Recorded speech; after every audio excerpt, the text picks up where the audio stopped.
આવતીકાલે રક્ષાબંધનનો પવિત્ર તહેવાર છે, તો રાખડી બાંધતી વખતે બહેનોએ ધ્યાનમાં રાખવા જેવી વાત. રાખડી બાંધતા સમયે રાખડીને 3 ગાંઠો બાંધવી જોઈએ. રક્ષાબંધન એ માત્ર તહેવાર જ નથી, પણ ભાઈ અને બહેનના સંબંધોને મજબૂત કરવાનો પણ તહેવાર છે.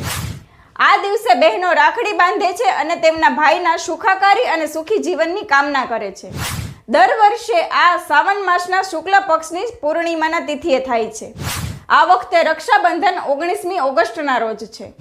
રાખડી બાંધતી વખતે 3 ગાંઠ બાંધવી ખૂબ જ જરૂરી છે. એવું માનવામાં આવે છે કે પહેલી ગાંઠ ભાઈના લાંબા આયુષ્ય માટે બાંધવામાં આવે છે, બીજી ગાંઠ પોતાના લાંબા આયુષ્ય માટે બાંધવામાં આવે છે, જ્યારે ત્રીજી ગાંઠ ભાઈ અને બહેનના સંબંધોના લાંબા આયુષ્ય માટે બાંધવામાં આવે છે.